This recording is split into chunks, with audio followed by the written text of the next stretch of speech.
Well, good evening, everyone, and welcome to another episode of the Civil War Regiments podcast. I'm Stephen Lunsford, and I'm really pleased tonight to welcome a special guest. He's an author, he's a historian, he's an artist, and a musician, I believe. And he's written many books, particularly on one federal regiment in the Civil War, and that's the 154th New York Infantry Regiment.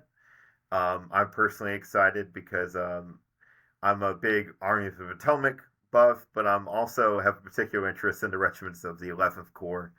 And so I'm really excited to dive into this and to hear all the many works and projects that Mark has worked on. So, with all that being said, my guest tonight is Mark Dunkelman, and I'm just so thrilled to have him to join me this evening. So, welcome to the show, Mark. Welcome.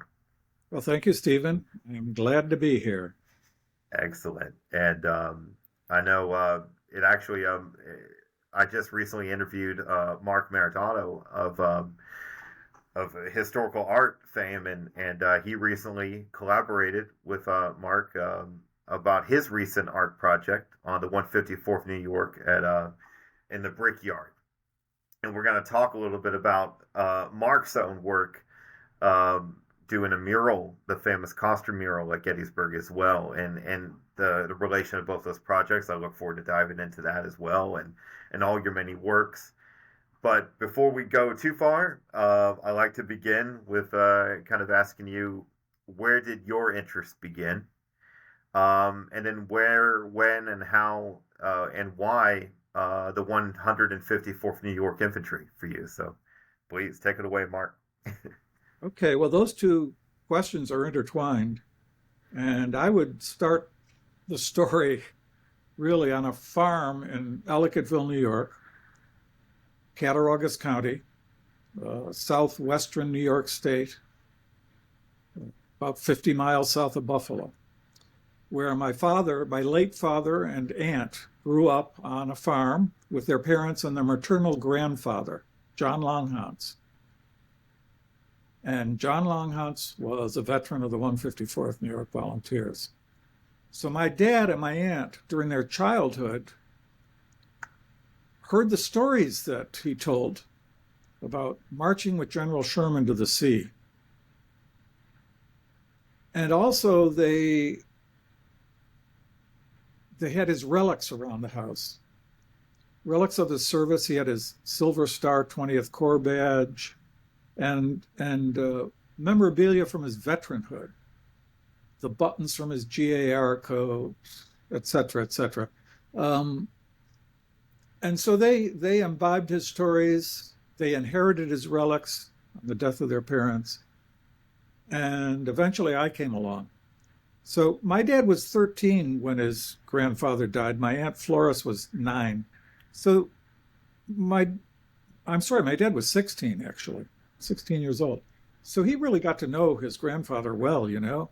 And when my dad told these stories to me as a child, they just gripped me. And I could picture myself by my great-grandfather's side as he was marching through Georgia.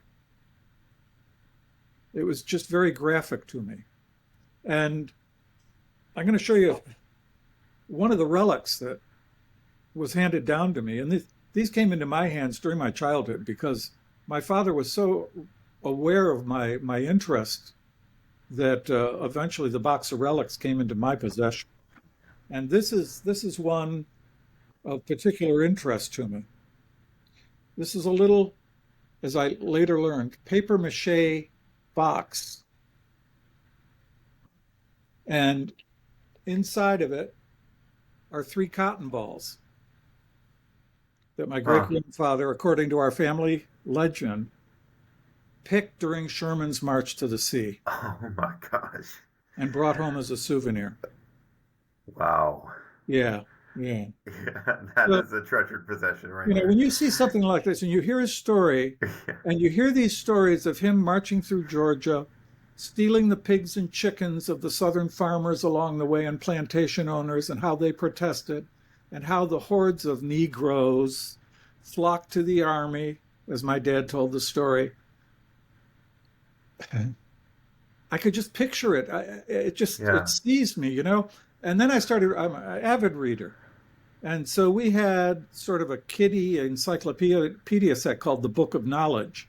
And boom, I practically memorized the Civil War content. And I was 10 years old in 1957 when Indiana University Press reissued General William Tecumseh Sherman's Memoirs, reprinted it. Mm. And I got it either for a Christmas or a birthday present. I was subscribing, and I'm a kid. I was subscribing to Civil War Times Illustrated. I saw ads for a guy named D.A. Bullen, I think would pronounce it, Bulen, Meadville, Pennsylvania. He was a dealer in out-of-print Civil War books. Oh, look, he's got Sherman Fighting Prophet by Lloyd Lewis for $35. Boy, I saved my allowance. I'm going to buy that book. Oh, wow. The Autobiography of Otis Howard in 2 volumes. So I started collecting books. Yeah. Well, the Buffalo newspaper, my high school years coincide with the Civil War centennial. What an ideal time for a young person to develop this interest, because magazines and books are coming out here and there all the time. And so, like I said, the Buffalo paper at one point had the Civil War day by day, sort of, what happened 100 years ago today. And I was clipping those out of the newspaper, So I was a bit bad. I had my dad take me down to see the family farm and visit the local historical societies there. I started writing letters looking for information because my interest went beyond my great-grandfather's individual participation into the story of his regiment. And it was easy for me. Another early acquisition was a 1-volume of the abridgment of Frederick Phisterer's New York and the War of the Rebellion, right? Yeah. And so I'm getting into it. I'm reading Bruce Catton, of course, other popular historians. I'm taking books out of the library about the Civil War. Now, I learned early on that my great-grandfather enlisted late in the war, September of 1864, and joined the regiment at Atlanta. So he missed all their earlier bloodbaths in the Army of the Potomac and the Atlanta campaign. And he marched with Sherman to the sea. And his obituary, when he died in 1929, in the little weekly Ellicottville Post, this rural newspaper, read, John Longhantz, Civil War veteran, dies. Was corporal in old 154th and marched with Freeman to the sea. They misspelled General Sherman's name. Oh, man. Yeah. But think of that. He lived 85 years. He was an immigrant with his family from Germany as a teenager. But his service in the 154th New York in the Civil War solidified him as an American. And he became a very proud veteran. He eventually became president of the Cattaraugus County Veterans Association, which I imagine must have been a tremendous honor for him. Yes. A tremendous honor. And this is going on around the time of World War I, when people like him, German Americans, were strongly looked down upon.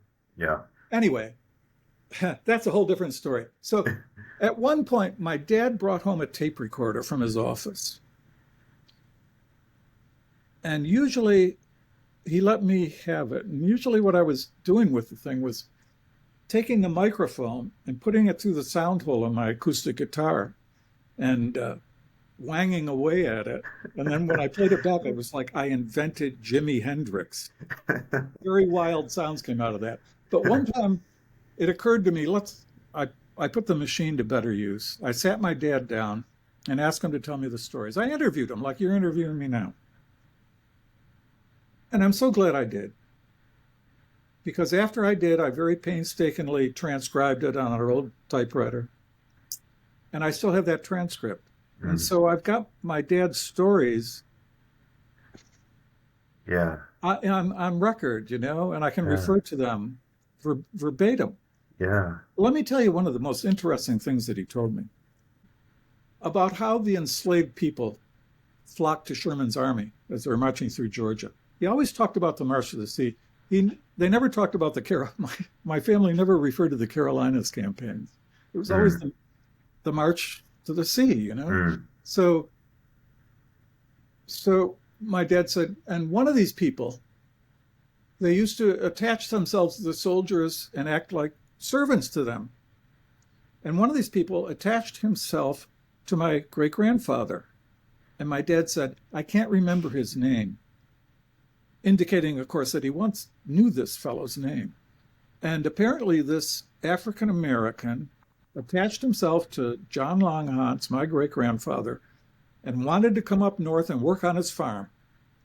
And he stayed with my great-grandfather, according to our family story, until, according to my father's recollection, my great-grandfather managed to elude him somewhere in Pennsylvania.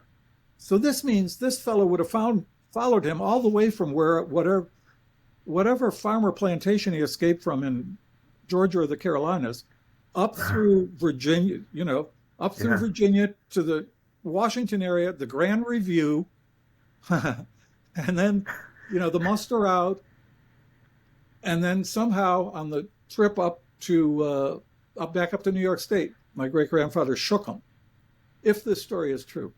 Now, what fascinates me is there a family, African-American family somewhere up in the north, that's handed down this oral history like this story came to me? And is it possible that we could somehow connect? Yeah. It's very interesting to me. This is fascinating. These are fascinating stories already. I'm enjoying this. And I'm sure you've stumbled upon so many gems in research over such a broad length of time, and to know that there's still potential adventures yet to come that still haven't been found yet. So that's really incredible to think about. Yeah. And just to have that paper mache box of cotton, and it looks like when you open it, it looked like it just was picked yesterday in a way. Like, it's like to have that such a personal connection and physical right there. It just shows you that it wasn't that long ago, I'm going to jump the gun here a little bit about this. In my book, Marching with Sherman, I basically start the book talking about this, my great-grandfather and the stories handed down to me and everything. And I said, our family always considered this a unique relic of the Civil War, which I think it's safe to say it is. But at some point, I started thinking more about this box. Take a look at it. It's a woman's image on the front. It's very delicately made. And on the inside of the lid, surrounded by bric-a-brac, is a mirror. This was a woman owned this box. Yeah. Who knows what it originally held? Yeah. So I started asking myself, where did Grandpa Longhance get this box? Yeah.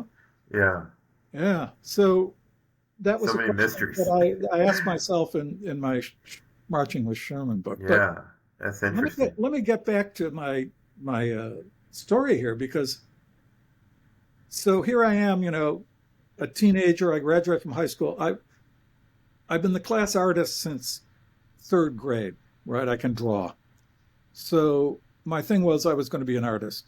And so instead of going to college, I went to art school, Rhode Island School of Design, which is what brought me to Providence, where I've been basically living ever since. And at RISD, we had to take some liberal arts courses, and I had an English course. I had to write a paper. Well, what did I do? I banged out a history of the 154th New York, because my dad had taken me down to the Buffalo Library. We'd gone through the official records. We made photocopies of all the 154th reports. So I had all that. I had my great-grandfather's letters to a younger brother, which my Aunt Flores had. And I'll never forget the night we went out to her house, and I had a yellow legal pad and a pen, and I copied every letter, word by word, and then I eventually typed them up. So my thing is, I want to write a history of the 154th New York.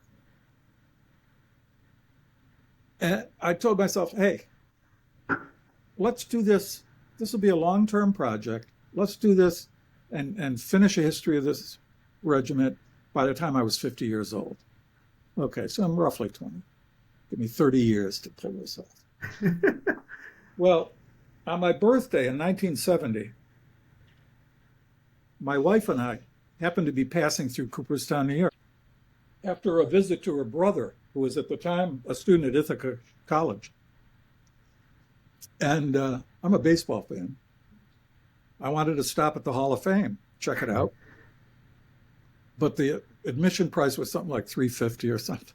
And we needed the money to buy gas to get home. So we keep driving down the road, and there's the New York State Historical Association. I said, let's pull in here. Pulled in there. I go in. I check the card catalog, as was my wont. And lo and behold, there is a master's thesis, A History of the 154th New York Volunteers, written by a guy named Michael J. Winey. A couple of years before, 1968, his master's thesis was. And this is on my birthday, October 29, 1970. It's quite the birthday present. One of his instructors was there and told me that Mike was then with the Pennsylvania Museum and Historical Commission in Harrisburg. And after a while, I mustered up the courage and I wrote to Mike. And I had looked through his thesis and I knew he had found sources that were new to me. And I had found stuff that he hadn't come across. And so eventually I wrote to Mike and I proposed a collaboration. And he wrote back and he agreed. Wow. So in 1973, I made the first of what became annual trips to Cattaraugus County, New York. And I went into the offices of the Salamanca Republican Press and I said, this is what I'm doing. And they wrote up a very nice article about me with photographs.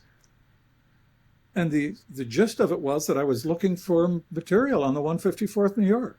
And within days of this article coming out, I got a letter from a woman named Peggy Whitcomb, who informed me that they had a grouping of letters written by her granduncle, Harvey Earl, who served in Company H of the 154th New York. And the letters covered the period up to the time of the Battle of Gettysburg, but then they ended, and they didn't know what happened to Harvey after that.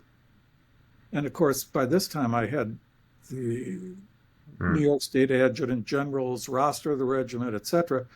I was able to tell them that Harvey Earl was captured at Gettysburg and died as a POW at Andersonville Prison. Yeah. And wow. Before long, I was meeting with Peggy, and she was giving me copies of transcripts of the letters. And so I had similar articles published that summer of '73 in the Jamestown Post-Journal and the Olean Times Herald. And I kept hearing from people. Oh, I got a tintype of my great-grandfather. Awesome. Oh, I got these letters. Oh, we have the diaries. Oh, my goodness.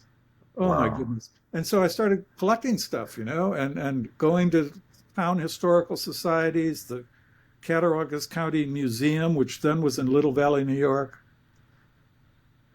meeting people, collecting stuff. And I did this in the summer of '73, '74, '75, and I kept doing it.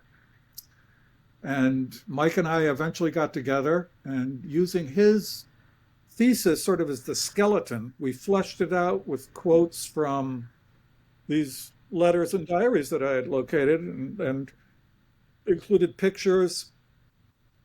And we put together a regimental history, and we called it the Hardtack Regiment, after the regiment's nickname. And I still have the stack of rejection letters I got from publishers when I attempted to find a publisher, but we eventually linked up with Fairleigh Dickinson University Press, and they published the book. It came out in 1981. And so... We know this leads, if you don't mind, to rewind just a little bit back. Why is it then, all this amazing work you guys are doing to finally make it happen, regimental history, but why didn't regimental history already exist? Or when there's so many regimental histories that came out in the late 1800s, early 1900s, but how is it that the 154th got overlooked back then without anything? Well, Stephen, the 154th didn't get overlooked. Okay. And Mike Winey and I were aware of this. Mike discovered this when he discovered the Newell Birch diary. Newell Birch was a corporal in Company E of the 154th who wound up in Minnesota in the post-war years, and his diaries were in the Minnesota Historical Society. And with his diaries was a flyer from a guy named Edwin D. Northrup announcing that his history of the 154th New York was ready for the printer. And here's what you can pay to get, cloth bound, half leather bound, or full leather bound copy of what was going to be the most greatest regimental history ever published, 900 to 1200 pages long, blah, blah, blah, blah, blah. So we knew that this guy named Edwin D. Northrup, while the veterans were alive, had appointed himself a historian, researched and spent 20 years researching and putting together a manuscript, but obviously he never had it published. Mm. And so this was tremendous incentive for Mike and I, knowing that that the veterans story was meant to be told while they were alive, and that didn't happen. But we wanted to make sure that their story got told, period. Yeah. And so that was great incentive for Mike and I. Yes. Now, I told the entire story of the Northrop history and what happened with it in one of my books, Brothers One and All, because it's a fascinating story, and it was so important in my life. Imagine if Northrop had published his book. Chances are, my great-grandfather would have bought one, right? Or the family would have bought one, and it probably would have been on our bookshelves when I was a kid, and I might have taken a look at that book and been bored stiff, right? Yeah, and that's never a good point. developed the interest. But you were meant to do this. This was your destiny to do this. And the Northrop story is fascinating because, like I say, he appointed himself and he put in so much work. And eventually, Stephen, I found that his papers are at Cornell University. And over the course of 2 trips, I went out there and went through 26 boxes of his stuff. Wow. And all of a sudden, I'd find he used to assemble his paper and sort of tie him together with ribbons, and he would write the sender of the letter on the top of an envelope, and all of a sudden I'd come to a stack of these things tied together, and I'd recognize all the names because they were his notes of interviews with veterans of the 154th New York, or letters that he had received from the veterans or family members. And it's a treasure trove.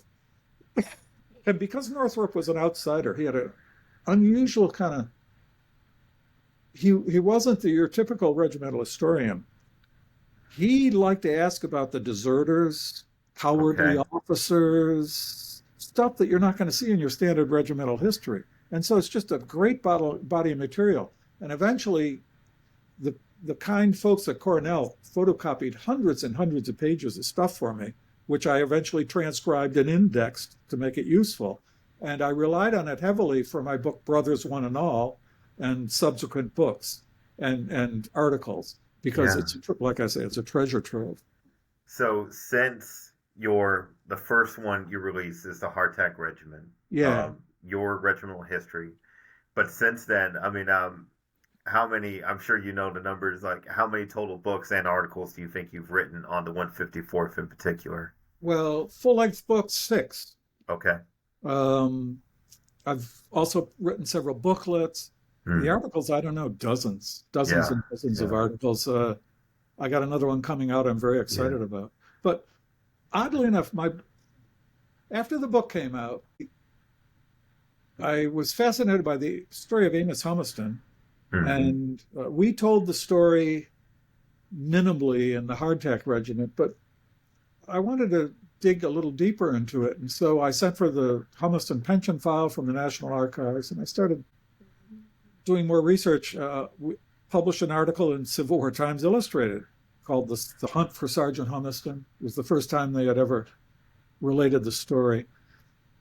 And so I started publishing other articles, stories that hadn't made it into the book. And at the same time, I guess I was starting to think about my mural in Gettysburg, but let's keep this to books for now. Uh, Long story short, eventually I had the good luck. I always knew there was a book in the Humiston story, but in all the previous telling, and it's been told many, many times since the Civil War and many times since my book came out in 1999, because it's just such a gripping story. Amos is always a corpse on the battlefield in these stories. And I knew if I could somehow have the good fortune to connect with some descendants that had his wartime letters or some more to just flesh out the story, that I would get there. Well, I did have the very good luck to meet two Humiston great-grandsons. Wow. David Humiston Kelly, who was a brilliant man, lived in Calgary, Alberta, Canada. He was a professor at the university there. Absolutely brilliant guy. And David had inherited the Humiston family legacy, really, which had come to rest in Jaffrey, New Hampshire, which was where Frank, the oldest of the three children, became the beloved town doctor in the post-war years. And the family rendezvoused there, for example, Frank, Philinda, the mother, and Fred, and the two boys' wives are all buried in the cemetery up there in Jaffrey. It's a real Humiston place. There's a Humiston field there named after one of Amos's grandsons that died in World War I, killed in World War I. So anyway, David had this great body of material about the family, letters, diaries, photographs. He brought it all back to Calgary with him. And I went out there and I spent a week with David, and going through this material, I realized, this is wonderful, because readers are going to want to know what happened to this mother and the three children after their years at the Gettysburg orphanage. And that answered that question. But what also really surprised me about the material that Dave had was how little mention was made of Amos and this incident that had made the family celebrities in Civil War America. And I think to recap, if you will, for anyone listening that's unfamiliar with this, is the whole story began with Humiston was that corpse found near, I guess, modern North Stratton Street now. And in Gettysburg, and on his person was the image of his three children, right? And I believe his body was unrecognizable, was it? And then all they had was that image, if I'm not mistaken, right? You are not mistaken. And the image was taken by a fellow named Dr. John Francis Bournes, who was in Gettysburg after the battle to attend to the wounded. He took it back home to Philadelphia, his home, and instigated this wave of publicity throughout northern newspapers, which eventually led to Amos's identification and his family's identification through stories in the newspapers. And it became then another great wave of publicity swept the North. The dead soldier has been identified. Telling people about that, and then songs and poems were written about it. It was one of the big human interest stories to emerge from the Civil War, really. It was a famous case. And then there was this whole sequel to it where Dr. Bournes, and this really was from the start, he thought that this charitable drive that initially was meant to just succor the Humiston family could be expanded and create an orphanage for soldiers' children in Gettysburg. And this eventually happened, and Philinda Humiston, Amos's widow, and Frank, Alice, and Fred, his three children, were the first to arrive in Gettysburg. Philinda took a position on the staff. The three children lived there for a while. It was not a pleasant experience for Philinda Humiston, according to the Humiston family lore. She accepted a proposal of marriage and left. The three children eventually joined her in Massachusetts, and then have wound up living their lives, which the material David Kelly had Mm. was so illuminating about. But And you can still see it's the Baltimore Pike right there, right? That you can still see the name on the side of the building for the orphanage yes, you homestead. can. Yes, Yeah. yes. That's the original orphanage building. And Hmm. then the building it to its immediate left as you face it from the street was added a little bit later as a dormitory. Okay. That's now the home of Civil War Tales Okay. Museum, Yeah. TALS, so with cat dioramas. Yeah. So, Yeah. okay, so yeah, the orphanage flourished for a period of years, and then it had its own melodramatic and sad demise when it was learned that a matron, Mrs. Rosa Carmichael, had been abusing the children with cruel punishments. Most notorious of which was she had created a dungeon in the basement of the place where she used to shackle and chain miscreant kids. Oh. And not only that, Dr. Bournes was embezzling money for the orphanage. He turned out to be a crook as well. Oh. And so the orphanage went down in flames. Not literally, but figuratively. Yes. Yeah. And so that's this whole story. So, but I want to get back to it. The fact that, I'm collecting all this great material about the later life of the family and the orphanage, etc. But Amos, I still got to find Amos. And then my wife and I were at a dinner party here in Providence, and our hosts, our friends Dan and Meg Warren, wanted me to meet a fellow named Gardner H. Shattuck, Jr. Tuck, he goes by the nickname Tuck. And Tuck Shattuck had written a Civil War book called A Shield and Hiding Place, which is a study of religion in the Civil War armies. It was published by Mercer University Press. And so Tuck and I chatted throughout the night.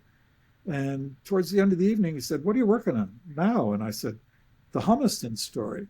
And he said, "Oh, well, Amos's granddaughter, Eleanor, was secretary of a church that I used to be at. He's an Episcopal minister up in Massachusetts. Mrs. John Cox, Eleanor Cox.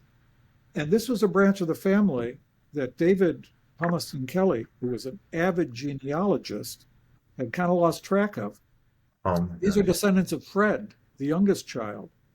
And so this is in the pre-internet days, the pre-cell phone days. I called information and got a number of a Mrs. John Cox. And I called up and a guy answered the phone.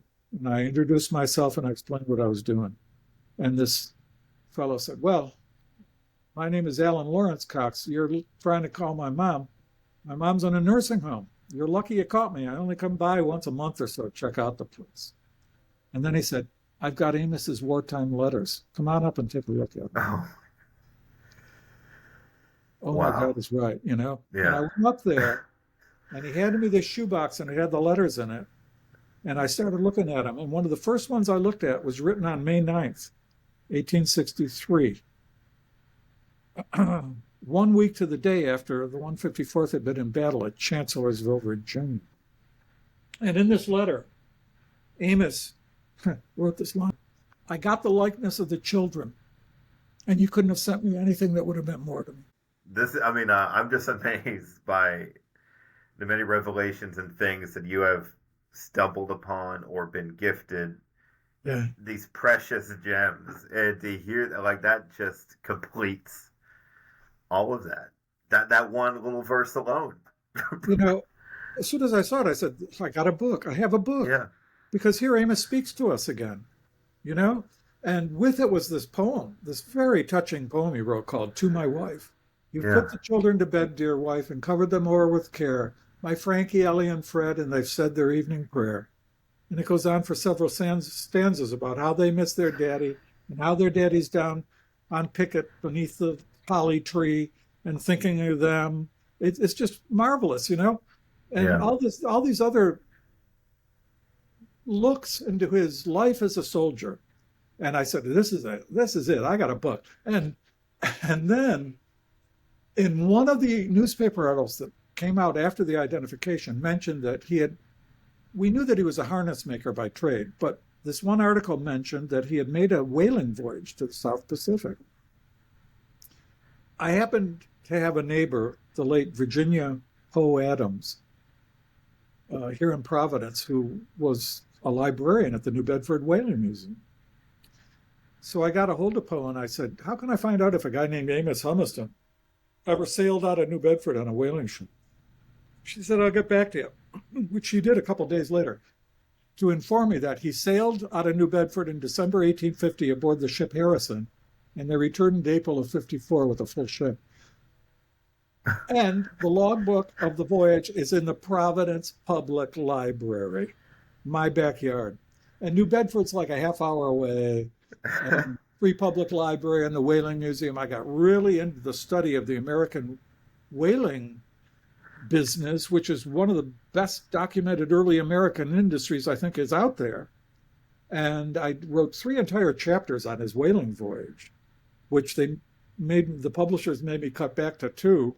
But even so, I got a very detailed account of, I know where he was, for almost 4 years. Wow. Roving the Pacific Ocean. Amos Humiston was at Rarotonga, He was in the Sea of Okhotsk.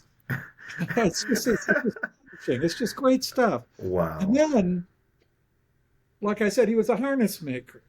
And I wanted to write a little about that too, because that was his daily life. And I always looked first at books, and I just wasn't finding anything about harness making. And one day, kind of out of desperation, I took out our yellow pages and looked up, lo and behold, harness makers. The LaSalle Harness Company on the Peep Toad Road in North Scituate, Rhode Island. And I went out there, and David LaSalle is considered one of the best harness makers on the East Coast. And he had old harness making tool catalogs, and they're still, if you hand make a harness, you're doing it pretty much the same way Amos Humiston did it back in the 1850s and 60s. Yeah. So he was my tutor into the world of harnessment. And so consequently, I was able to publish this book, Gettysburg's Unknown Soldier, The Life, Death, and Celebrity of Amos Humiston. Prager published it in 1999. And, I brought Amos to life, and it was very incredible, very satisfying to me to do, and I made very good friends with Dave Kelly and Alan Cox. I miss them both. Yeah. They were very different men, but they were tied with this bond, this familial bond. And we used to have great times together because Dave used to... I have 2 follow-up questions about the Humiston story. And I'm curious, one, with all of that press after his death, with the image of the children constantly put in newspapers and his story constantly talked about, you can't talk about the 11th Corps without talking about bad press a lot. And I feel like, did any of that bring any sympathy or good attention for the 154th and 11th Corps, as far as what happened to them at Gettysburg? I was curious if that had any better outlook on the public's eyes of the 11th Corps in any way. I don't really think so, Stephen, and here's why. It was kind of divorced from the story of the battle. It starts with Amos dead on the battlefield. And so he's not in the context of, it was unknown what unit he fought in. Mm-hmm. And when it was revealed, it was all about him and the story. Yes. As opposed to the 11th Corps. And as a matter of fact, it's interesting you mentioned press coverage. I've gone through, there were 2 major papers being published in Ellicottville, which was then the county seat. The Ellicottville Freeman, the Cattaraugus Freeman and the Cattaraugus Union were the titles. The Union was the Democratic paper, the Freeman became a Republican paper. And luckily there's files of both, and I went through and of course copied all the soldiers' letters and references to the soldiers from these newspapers. And after Gettysburg, they don't know what the hell happened to the 154th New York because there were so few soldiers left to write home about it. Yeah. And, the battle itself was a Union victory for sure, but for the 154th New York and the 11th Corps on the first day, it was a crushing defeat. when you get down to it, and the 154th had one of the highest losses casualty percentages of any Hmm. regiment in any battle of the war. Yeah, I think I've seen that engaged in battle was like 239 and about 200 casualties roughly. Well, I did a whole thing for Gettysburg Magazine where I analyzed the muster rolls, and of course there was muster rolls were bi-monthly then, and the 154th was mustered on June 30th, the day before the battle. So I got a very accurate record of who was in the ranks, right? And it was amounted to about 265 guys, Okay. and about 207 of them, I believe, was the casualty count. And then So you had a detachment, right? Like yeah, part of the unit was detached before they went into the brickyard. yeah, exactly. That morning, 50 men were detached from the regiment under couple officers to go on a reconnaissance towards Sibyllsville, Maryland, which was very fortunate. Detachments also apparently came from the other regiments in the brigade. Mm. So that was very fortunate because otherwise, all that was left was about, oh, jeepers, there were stragglers. They always say Yeah. when they first reorganized on East Cemetery Hill after the Brickyard fight, and again, we're getting ahead of ourselves here, but Yeah. there were 3 officers and 15 men, you know. Yeah. But there were stragglers that came in. So eventually, when they left Gettysburg, I think there was roughly 90 guys, not 90 men at that Yeah. point, including the 50 that came Yeah. The lucky in, guys. the lucky guys that were on that Wow. reconnaissance. Yeah, And yeah. And this is 2 months after Chancellorsville, which was a bloodbath. and I wonder, did in those letters from Amos and many, I'm sure, I feel like, we history buzz. I feel like there's that short turnaround between Chancellorsville and Gettysburg, and sometimes I wonder how the soldiers felt that quickly between those two big campaigns. But did Amos and many write? Did many guys were they able to write about what happened to them at Chancellorsville? Have you come across many accounts Oh of yeah, what happened to them oh there? yeah, Yeah, yeah, an awful lot. Um, yeah. I direct anybody interested in it. I've got an essay on, I think it's called Baptism of Fire, and it's on the American Battlefield Trust website. Okay. And it's a long essay about the 154th and the Chancellorsville campaign. Yeah, they took 590. The regiment had been whittled down to 590 men by the time of Chancellorsville. Before even being engaged in full battle, they're already dwindled down the Oh yeah, 590. yeah. This is Yeah, through disease, yeah, desertion, yeah, discharges. Um, yeah, just the rigors of army life, disease for sure, yeah. whittled them down.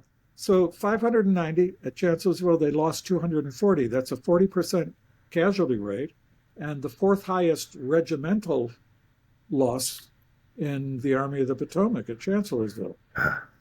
They were overwhelmed by Stonewall Jackson's famous surprise night attack, and they were part of the Bushbeck line. They held the left flank of the famous Bushbeck line at Chancellorsville, which of course was the last organized resistance by the 11th Corps, which offered more organized resistance than they're generally given credit for, Yeah. because it wasn't organized for very long and couldn't have been under the circumstances of this overwhelming surprise attack.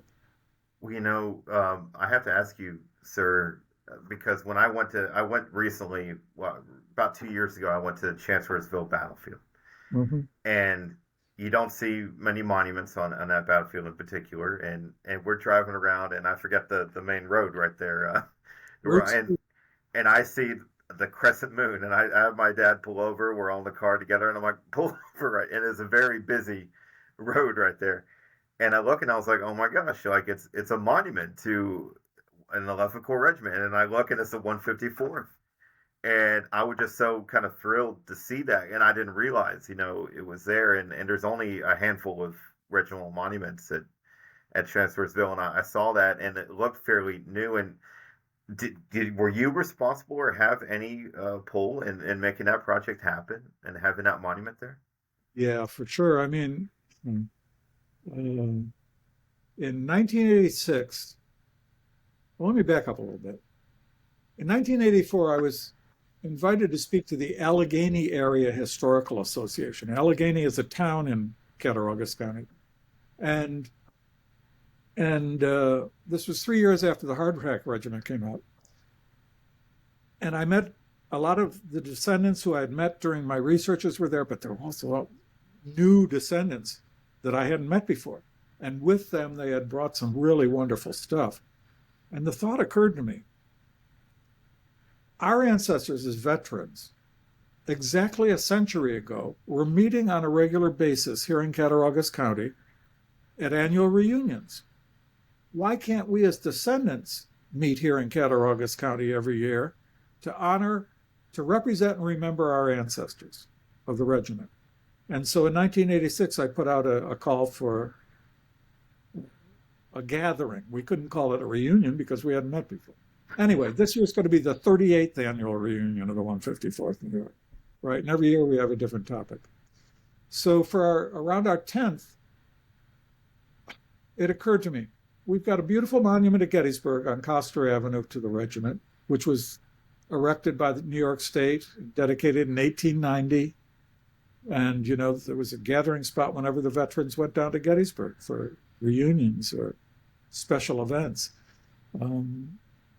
But they don't have one at Chancellorsville. That's not right. Yeah. So, you know, we had a very active group of descendants, and I formed a little committee, and we put out a call for donations, and we raised $5,000. And we had the monument built by Fredericksburg Monument Company, and we decided not to put it on the property. I got permission from the property owner. It's a 42-acre tract where Dowdall's Tavern stood. That's where the regiment's line of battle was. And the owner, a gentleman named Carl Gren, gave me permission to put the monument on his property. But because we were uncertain of the future of this property, we got permission from the Virginia Department of Transportation to put it on the right-of-way, figuring it's going to be safe there, at least, from future development. And that's what we did. And it went up in 1996. Now, just within the past year or two, the American Battlefield Trust has bought the Dowdall's Tavern tract, the Gren, Mr. Gren having passed away. And I'm talking to them about moving the monument onto the property now that it's been protected, to the approximate center of the regiment's line where it should be, facing west. Okay. Facing where the Confederates. Incidentally, speaking of that monument, let me take you on a little tour here, if I can do this without hurting myself. Show you over my shoulder. Let's just bring this down. Gary Castile, the Gettysburg sculptor. Yes. Who does the monument replicas. Just announced this one. Oh, wow. Yeah, that's it. Yeah, it's way cool. It's way that's cool. That's amazing. Yeah. So I was real pleased with that. That's wonderful. And, you know, Gary long ago did the regiment. Well, I like how simple and subtle. Oh, wow. He did that one too. Yeah, that's the Gettysburg one. Yeah. But I like the simple, just crescent moon in a way. Like, to me, that's a very nice, simple gesture to honor and remember them. It identified it as an 11th Corps. Yeah. Yeah. Yeah. It was important, you know. I'll share you. Obviously, I share your fascination with the 11th Army Corps. Well, I have to ask you, to me, we should go ahead and talk about the mural for one. But before, not far from there, I noticed every time I go to Gettysburg, near the fire station right there on Stratton Street, it's a small monument to the Humiston and Humiston and his family. Right. Did you have any involvement with that? And when was that put in, that monument? Well, I did, actually, in that it was a woman named Cindy Stauffer who was on a tour, a walking tour of Gettysburg, and she was a Gettysburg resident. And she had never heard the Humiston story before she heard it on this tour. And it was her idea to erect a monument to Amos. And she connected with Mary Ruth Collins, who at the time owned the homestead tourist lodging house. Really, it was that was the former dormitory. It's number 785 Baltimore Street. And it's now the one, Civil War Tales Diorama Museum. So those two got together and they formed a committee, and they got support in Gettysburg and Portville, Cattaraugus County, New York, which is where the Humistons were living. I got a very good friend there, Rhonda Pollock, who was head of the Portville Historic and Preservation Society back in the day. And so these two towns sort of fundraised, and the monument was eventually put up in front of the fire station there on North Stratton Street. And I was asked to deliver the main address at the dedication on July 3rd, 1993. And boy, was that a hot day in Gettysburg. I bet. But it was great because I had just discovered and transcribed Amos's letters at this point that Alan Cox had. And so I quoted from them the first time at the monument dedication, which was very appropriate. It was wonderful. Had a big turnout. Jim Getty appeared as Abe Lincoln.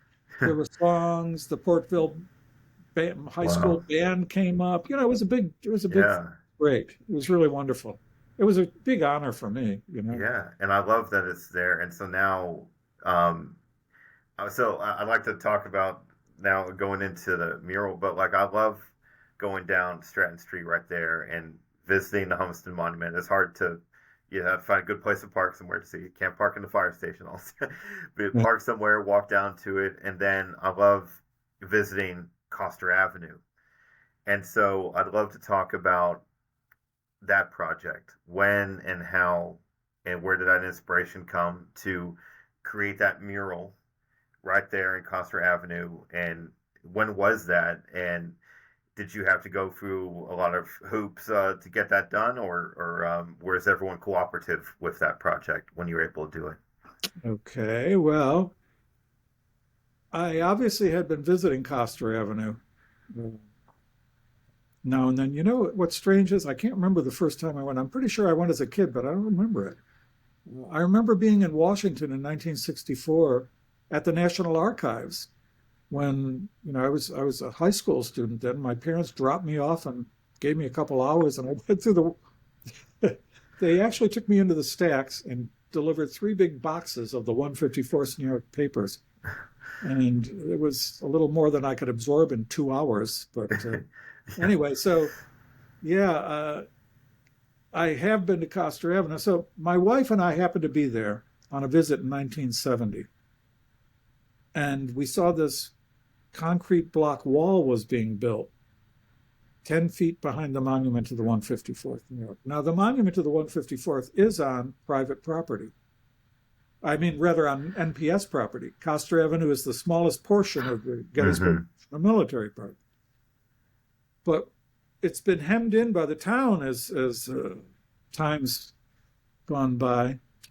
And it's sort of a residential neighborhood to the north and kind of light industrial to the south.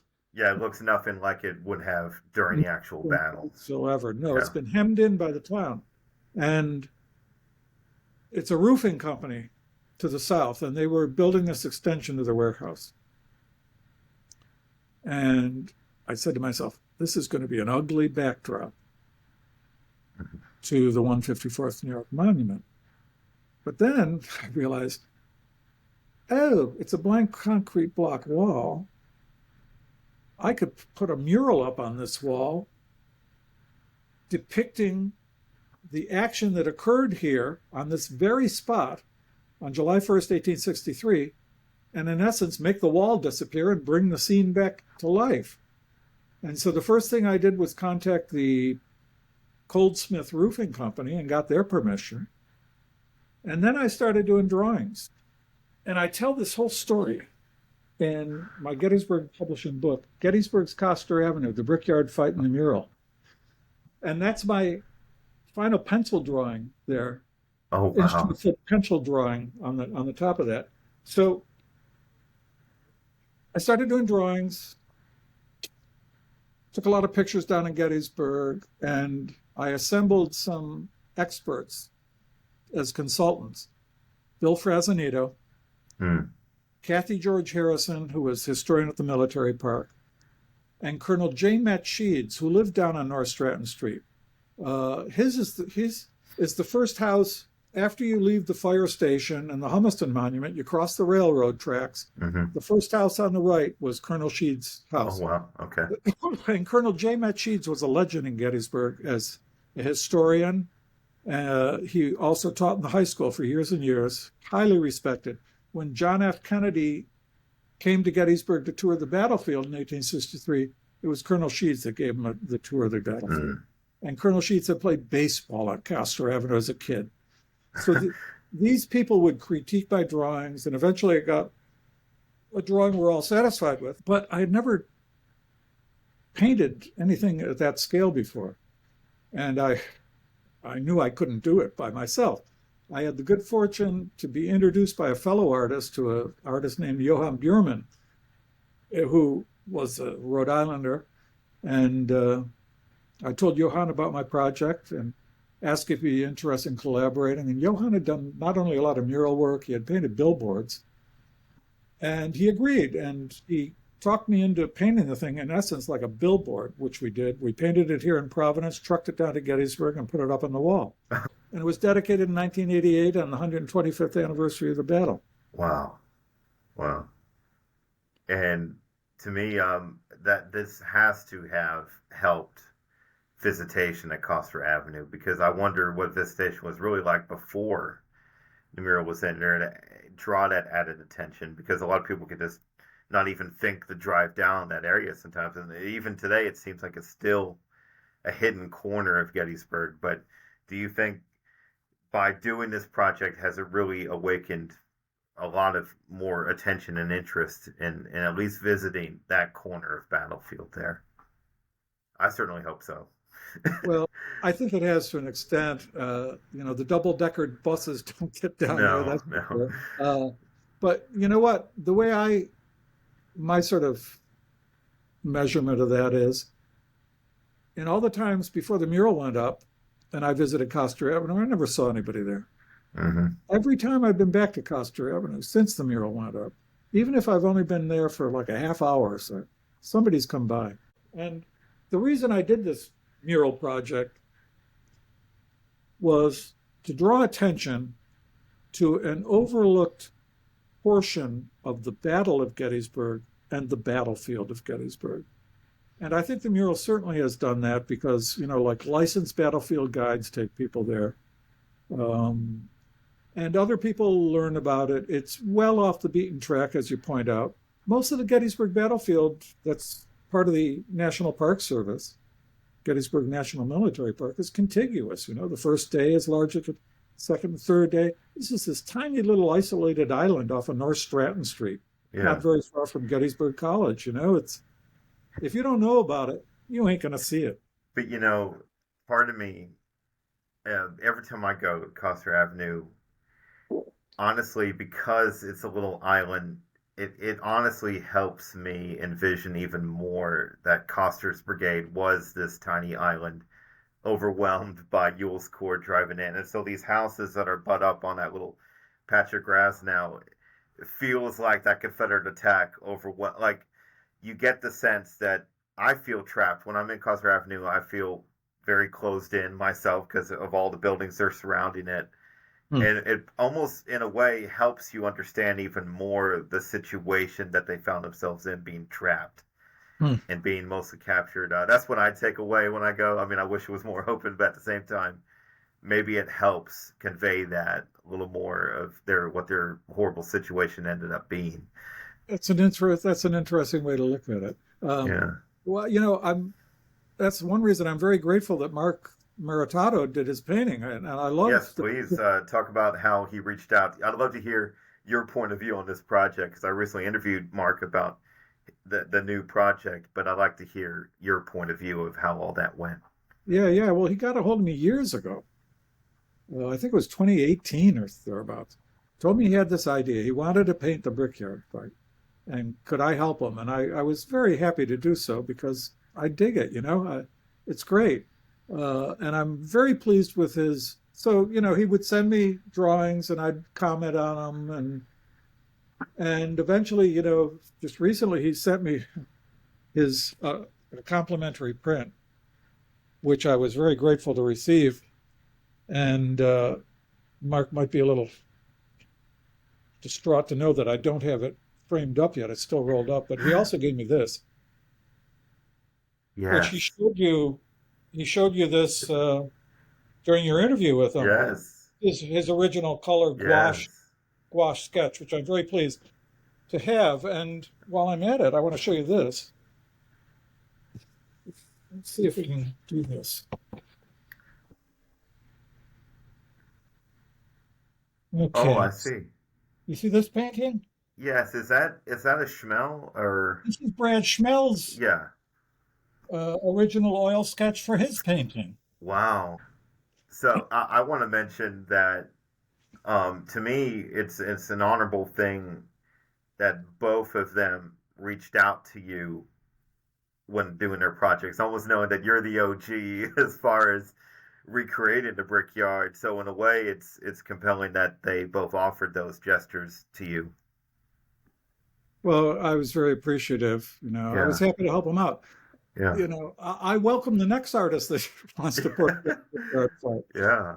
area. It's fun. Wonderful. So I know here we are winding down already, kind of towards the conversation here, but we've talked a lot about these projects, right? And you've written many books, as we say, and I'm curious. You've stumbled upon, you've been gifted, you've been donated many of these items and things, but of your many projects on the 154th, is there one in particular that just means the most to you? Or I know it's hard when all of them are so valuable, but what is your personal favorite um, project, I guess, in relation to the 154th? Well, that's like asking a parent, who's your favorite child? Yeah, yeah, yeah. They say, I mean, every book like I said, I've written 6 full-length books. Each one has a special meaning to me because of what they are, right? Hmm. Uh, the Descendants reunions are very big to me. Um, my son set up a website for me in the 90s, and for a while there, I was hearing from approximately a descendant every week, a new descendant, right? I've had the good fortune to connect with. To answer your question, this overall thing is the biggest thing because I started out, as I said, my goal was to write a regimental history, and that was it, But then this thing just sort of grew, Hmm.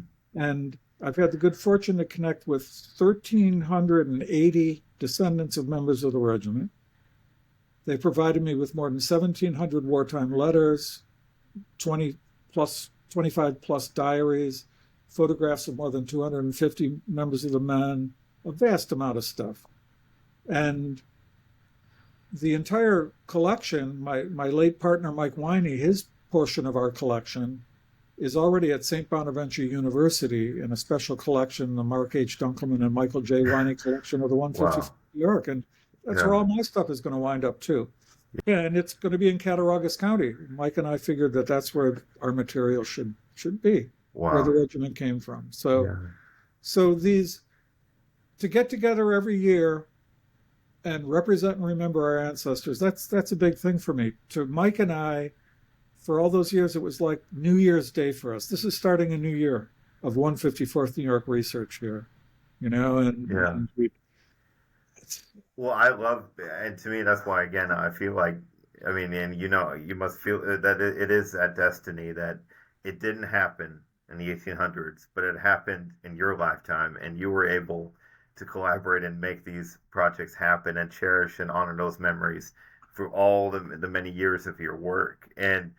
And to also, to me, like, you just don't hear it every day. I mean, yes, there's still new regimental histories coming out over the year, but like, you don't hear about a community that's formed, with the descendants of these gentlemen. Like, you don't hear that. Like, I don't know any local communities where all the families of the descendants of a particular regiment get together. Like, you just don't hear that every day. And so to me, it's a wonderful thing that you're hosting that and having these get-togethers, reunions with the descendants.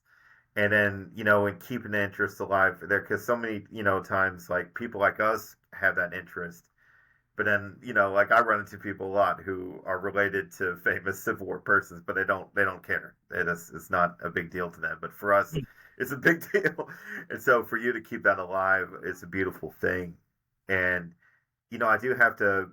There are a couple other things I'd love to talk to you about. Especially I feel like there's not many individual soldiers who are household names in the Civil War. There's a handful of them, and I'm willing to bet, at least in the Civil War nerd community, Amos Humiston is a pretty household name of an individual soldier. But that's not the case for many. There's, Sam Watkins is one, or Elijah Hunt Rhodes, like some of these individuals who became just known from documentaries and things. But I'd like to kind of give a little focus highlight on some of these other individuals that you've come across and your research. And when I was going over a lot of your works, and and I'm going to plug everything at the end of the episode, and I have the show notes.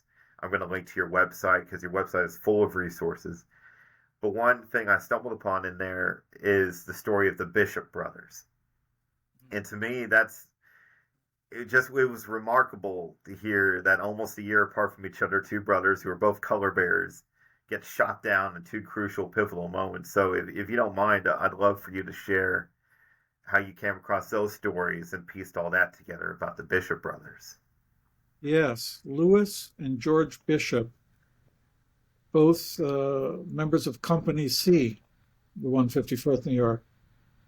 And Lewis Bishop was under the national colors at Chancellorsville.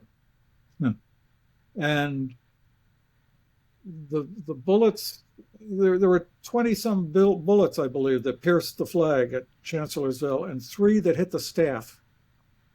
But Lewis Bishop survived. However, 2 months later at Gettysburg, as the 154th was overwhelmed, Lewis Bishop was mortally wounded.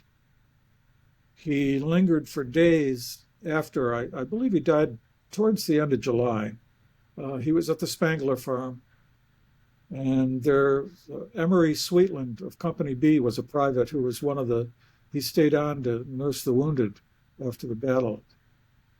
And he wrote about Bishop and how brave he was, as did a visiting Lutheran minister to wounded. And his brother, George, took over as the regimental color bearer. But, there's an interesting thing. The story of the 154th colors at Gettysburg was very confusing. And there was indications that the 154th national flag was captured. There were intimations of that. And actually, a report of that. And I always wondered about it because there were these conflicting stories. What happened to the 154th flag, national flag at Gettysburg? And a gentleman named Tom Elmore down in Midlothian, Virginia, put me on to the memoirs of Captain Harry Gilmore, the Confederate cavalryman out of Maryland. Yeah. And in Gilmore's memoir, he mentions on the first day, as Early's attack is unfolding, capturing the colors of a New York regiment, which he misidentified, because that regiment's colors hadn't been captured. And by process of elimination, I believe, and I stated that in my Gettysburg's Coster Avenue book, that Harry Gilmore captured the national colors of the 154th New York. Wow. So I guess there's a replacement set of colors. There's uncertainty. I really don't know. But in any case, George Bishop became the color bearer, Lewis's brother. And at the Battle of Dug Gap on Rocky Face Ridge, Georgia, May 8th, 1864, 4 days after the opening of the Atlanta campaign, the 154th was ordered to charge up Rocky Face Ridge, and Bishop, according to reports, planted the colors on the crest and he was killed. And several more members of the regiment were killed or wounded trying to rescue the colors, which was finally done by Sergeant Alan Williams of Company D. Private Allen Williams of Company D, who was promoted to sergeant on the spot and carried the regimental colors for the rest of the war. Wow. So he had two brothers, the Bishop brothers of Allegheny, Cattaraugus County, New York, and the Allegheny Area Historical Association, which I referred to earlier, published a booklet that I wrote, and I think it was in 1994, when we had held our reunion in Allegheny, to honor the Bishop brothers. And they published a booklet that contained pretty much everything I know about those two brothers on that occasion. It's also interesting. In a few days, I'm driving down to. I'm also an avid living historian, and I'm taking part in the annual Battle of Resaca, Georgia reenactment, which takes place on part of the actual Resaca battlefield. Mm-hmm. And I know the 20th Corps was heavily involved in that, but I'm just curious, was the 154th involved at Resaca, Georgia? Yeah, they were on May 15th. Okay. Yeah, they took part in a charge. They suffered, I believe, 5 casualties at Resaca. Okay.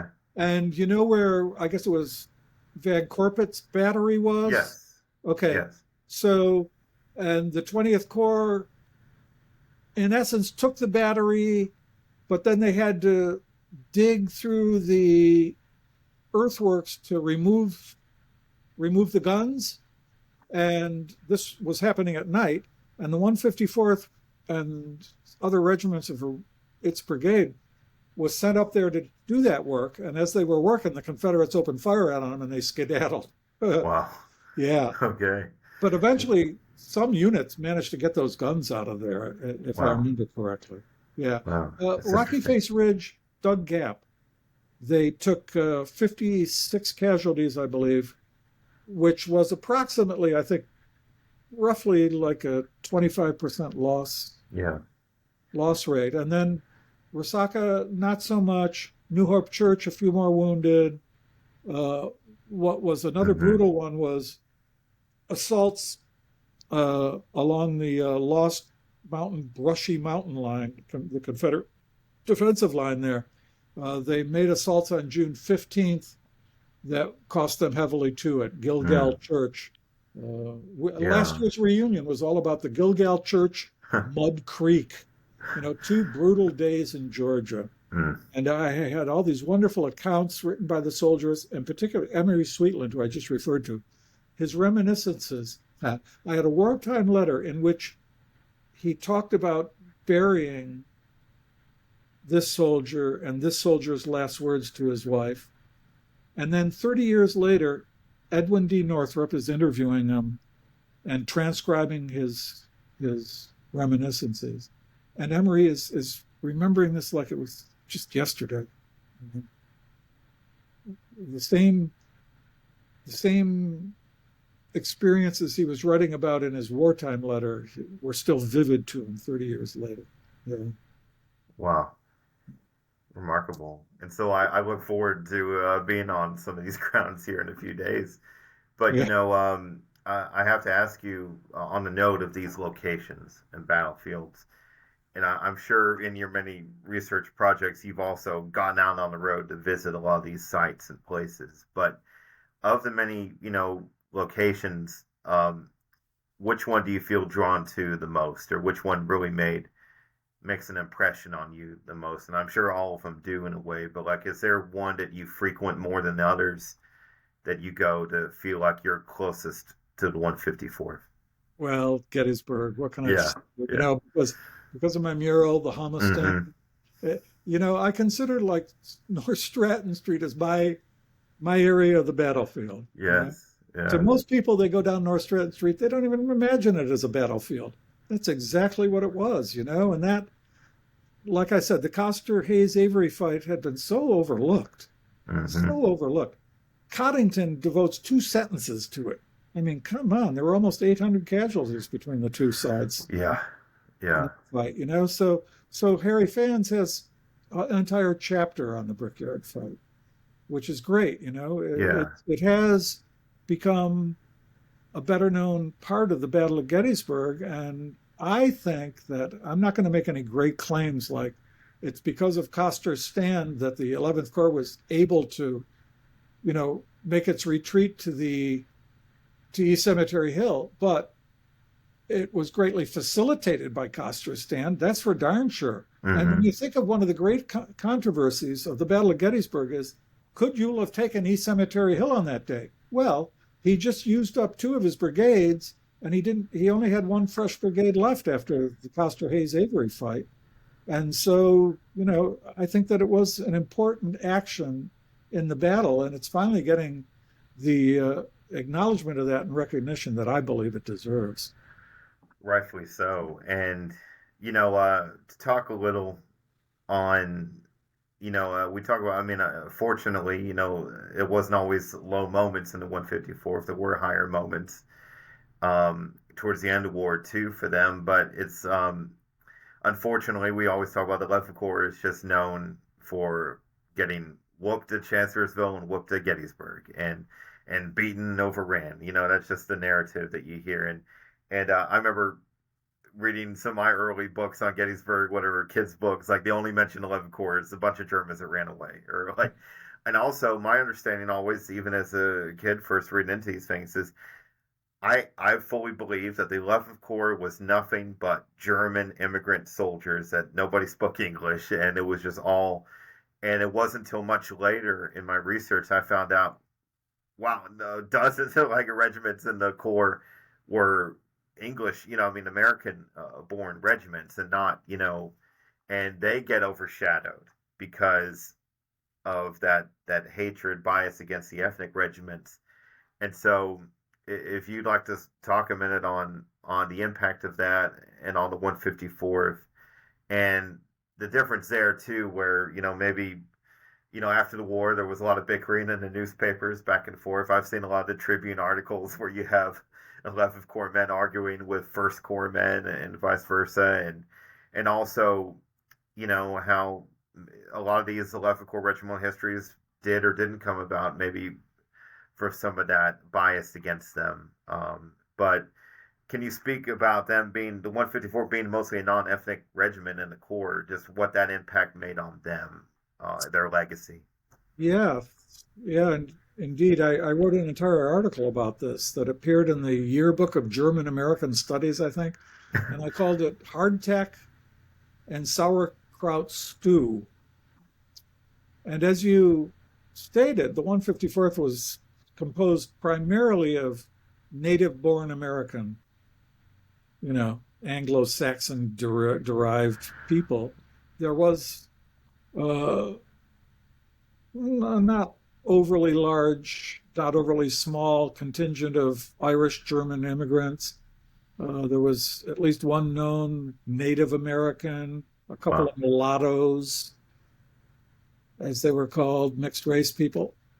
But it was a Native American regiment and brigaded with the 27th Pennsylvania, Germans out of Philadelphia, the 73rd Pennsylvania, largely Germans out of Pennsylvania, the 29th New York, Germans out of New York City. And they didn't get along very well. Mm. And this was going on throughout the 11th Corps. And it's an important facet, I think, in this whole environment, that grew up around the Corps. So the Corps was not only looked down upon by the outsider units, there was ethnic strife within the Corps, for sure. And this is not conducive to a good esprit de corps. And the 154th, basically, well, that's how they got their nickname, too. They used to trade. They discovered that they were more fonder of hardtack, while the German regiments preferred coffee. This is a credible story told by Charles W. McKay, who was one of the youngest guys to fib about his age and enlist in the regiment, and eventually was awarded a Medal of Honor for rescuing a comrade at the Battle of Dug Gap. But he wrote a memoir in the post-war years in which he told this story, that a trade grew up between the 154th men and the German regiments of their brigade, hardtack for coffee.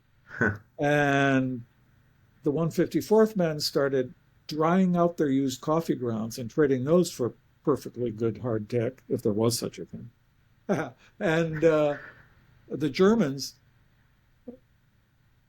immediately found out about this and obviously were peeved. So whenever the 154th guys would walk by the camps of the Pennsylvania or the other New York regiment, the Germans would shout out, hardtacks, hardtacks. And the 154th used to call back, sauerkrauts or whiskey or whatever, So that's how they got their nickname. And that's why we titled our first book, The Hardtack Regiment. And since then, in the Edwin D. Northrop papers, I found reference to the hardtack nickname, and I've also found it in other wartime letters. So it wasn't just something McKay made up in the post-war years as sort of a cute story to tell.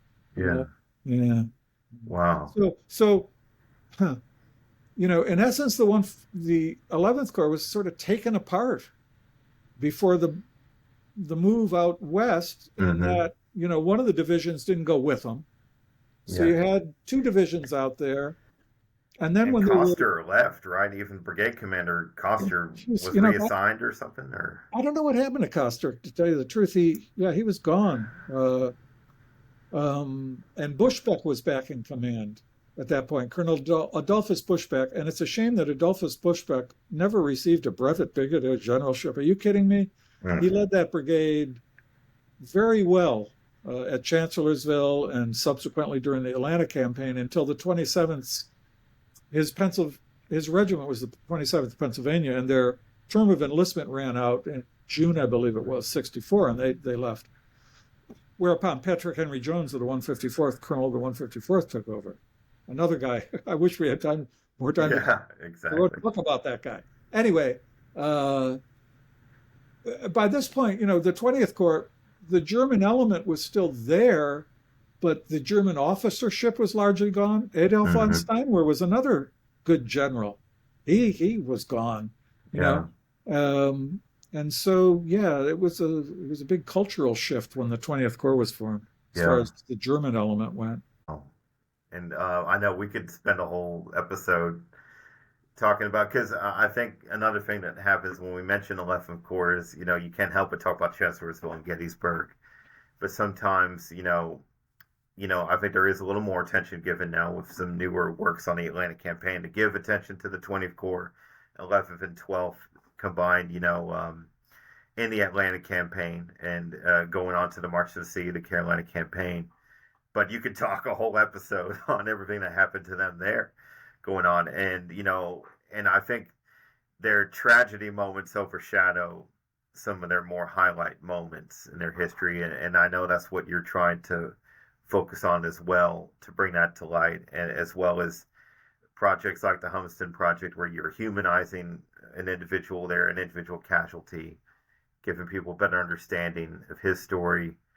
And it's fascinating to me to know that what could still be, yet to be discovered, and what new projects you have around the corner here. And I know we've talked so much, and you've told so many fascinating stories. We could talk all night. But as we wind down, though, Mark, and as we get ready to close here, what do you really want readers of your work, followers of your social media and everything, what do you really, out of everything you've done, what do you want people to take away from learning about the 154th New York Hardtack Regiment? Well, there's a lot to take away when you look at 1,000 plus men serving together in the Civil War, because they didn't stay together. They were propelled into many different places and situations and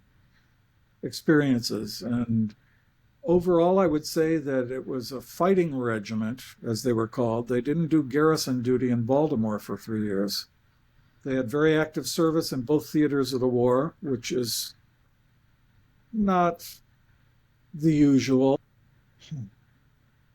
And, they suffered as any fighting regiment would in battle, combat casualties, but also, and I think the 154th is unusual in that they had more combat casualties than they did lost by disease. Usually it's the other way around. And I count a lot of 60 some, roughly 60 prisoner of war deaths as, a combat casualty, because they were captured in combat and they died in captivity. And then factor in fellows like Martin D. Bushnell, who was wounded during the Atlanta campaign and had his leg amputated and developed complications after the war and had to have it re-amputated, whereupon he died. Mm. But he is not a Civil War casualty. He's not counted among the Civil War casualties. And think of how many Martin Bushnells there were in the armies north and south, let alone those that suffered, psychological damage on top of the physical damage. I think what I want anybody that looks at my work on the Civil War to realize is that it wasn't this romantic, flag furling, saber wielding, waving, dashing steed romantic thing. It was an ugly, brutal war, and God forbid we ever have another civil war in the United States of America. Yeah. Wow. Thank you for this, sir. Thank you for that. And again, if you really want to learn more and read more about the 154, I encourage everyone watching and listening to check out all of Mark's works. You can go to hardtechregiment.com. Mark has a full list of his articles, your books, your resources there, and you have many wonderful links. And in fact, you have a wonderful brief history of the 154th, which is a good introduction to 154th. If you want to me, that was a really excellent, concise summary, and it was short, but also provided a lot of little anecdotes and research in there, even in a little essay, if you will. But that gives you a taste of all these many fascinating stories. And thank you for sharing all these wonderful stories tonight. I really appreciate that. And for those who are going to listen to this and not watch it, I encourage you to go to the YouTube version to see some of the things that Mark showed us on camera. Be sure to tune into the video version for that.